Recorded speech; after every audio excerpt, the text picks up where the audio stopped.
La conquista de México a través de la perspectiva de los indígenas.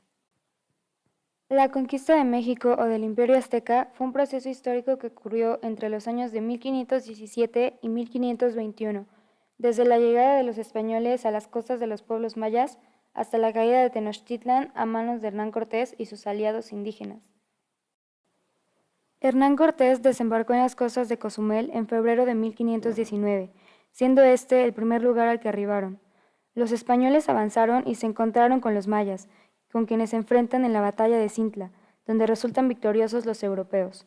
El cacique maya, para apaciguar a Hernán Cortés, le hizo varios regalos, tales como 20 mujeres, entre ellas la Malinche, conocedora del maya y del náhuatl, y pieza fundamental de la conquista.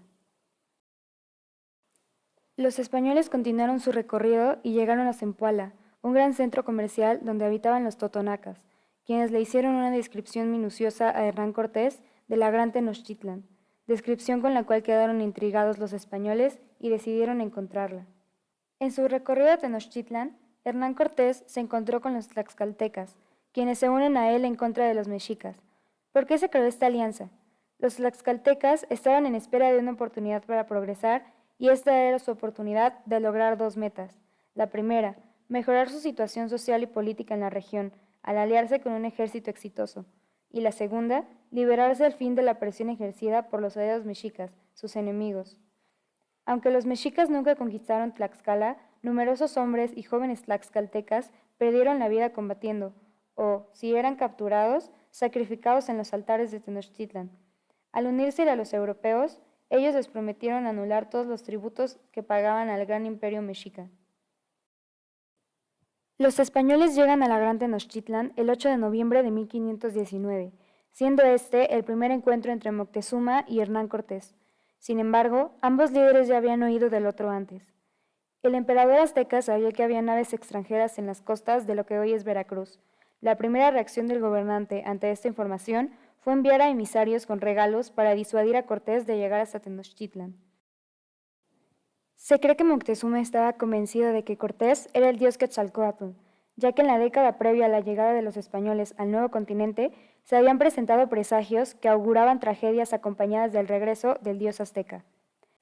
Entre estos presagios y supuestas señales divinas reflejadas en la naturaleza, estuvo un pequeño tsunami en el lago de Texcoco, la caída de un meteorito y un incendio en el templo de Huitzilopochtli. Con toda esta evidencia, parecía confirmarse la naturaleza divina de los recién llegados. Pero ¿por qué disuadir a los dioses de llegar hasta Tenochtitlan? Además de las profecías sobre el retorno de Quetzalcóatl, también parece ser que esta acción fue inspirada por la inteligencia militar de Moctezuma. Los nuevos pactos que había hecho Cortés con los pueblos indígenas adversarios llegaron a oídos del monarca de Tenochtitlan y comenzaron a alarmarlo. Por este motivo, los emisarios de Moctezuma intentaron disuadir a los españoles de seguir con su camino, al entregarles un lujoso regalo. En este obsequio iban incluidas joyas y el atuendo ceremonial del dios Quetzalcóatl. Se dice que los emisarios aztecas también llevaban comida y bebida, y que antes de partir, Moctezuma les había ordenado que se sacrificaran ellos mismos en caso de que los españoles prefirieran la carne humana. En respuesta a este majestuoso tributo, Cortés ofreció a los mexicas 3 camisas y una copa. Los emisarios debían convencer a los españoles de viajar hasta Cholula, donde serían hospedados, y con fortuna decidirían no seguir adelante con su viaje. Cortés accedió. Los españoles se hospedaron con gran lujo en Cholula, pero la tensión iba creciendo. Se dijo que Moctezuma había planeado acabar con los españoles en esa ciudad, pero que el plan fue descubierto antes de tiempo. En respuesta, Cortés convocó a sus aliados tlaxcaltecas y lanzó un ataque sobre la ciudad que dejó 6,000 muertos aproximadamente. Cortés mantuvo las apariencias ante los emisarios mexicas y le echó la culpa de la emboscada al pueblo de Cholula, con lo que logró mantener una tregua aparente con Moctezuma. Cuando los emisarios mexicas regresaron a Tenochtitlan con los detalles del ataque, a Moctezuma no le quedó más remedio que resignarse a su llegada. De acuerdo con los cronistas españoles, Moctezuma venía acompañado de 200 señores. El emperador venía cargado en brazos en un toldo decorado ricamente con plumas y piedras preciosas.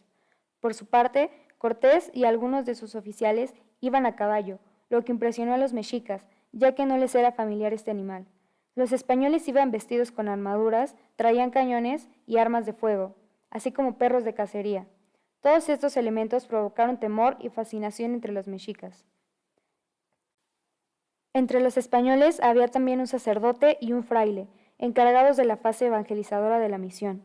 También iban diversas mujeres, entregadas a los españoles como tributo por los pueblos que habían encontrado en su recorrido. La más importante fue Malinali Tenepatl, llamada la Malinche. La Malinche estuvo presente en este primer encuentro y actuó como traductora entre los dos grupos. Ella había aprendido maya y podía traducir del náhuatl al maya. Después, Jerónimo Aguilar, un andaluz que había vivido en Yucatán, se encargaba de pasar el maya al castellano.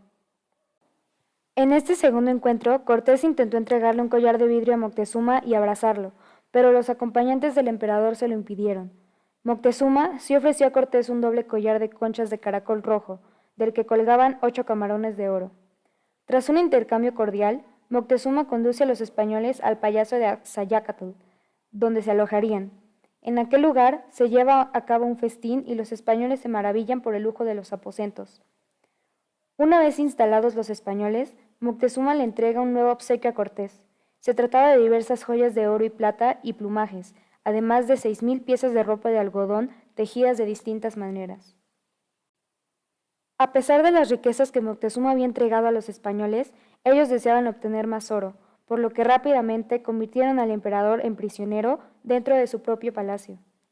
Sería en la azotea de este palacio donde a finales de junio de 1520 Moctezuma murió apedreado por su propio pueblo, considerado un traidor por haber cedido ante los conquistadores. Otras versiones señalan que en realidad fueron los hombres de Cortés quienes lo asesinaron, una vez que ya no les fue de utilidad. A Moctezuma le sucede en el trono Cuitláhuac, quien muere rápidamente a consecuencia de la viruela que fue introducida por los españoles, y sube posteriormente Cuauhtémoc, quien es hecho prisionero de los españoles. Cuauhtémoc decidió rendirse a los españoles con el fin de evitar más sufrimientos. Solo en las crónicas españolas se menciona el famoso pasaje en el que el Tlatoani, vencido, pide a Cortés que lo mate con su puñal, pues su misión, la de luchar por su pueblo, había terminado. Esto significó la caída del gran imperio de Tenochtitlan en manos de los españoles y fue la pauta de inicio del periodo conocido como la colonia. Con estos datos podemos reflexionar sobre los lamentables acontecimientos que vivieron los habitantes de esa época. Este hecho histórico es erróneamente conocido como una conquista, fue una invasión hacia el pueblo de Tenochtitlan.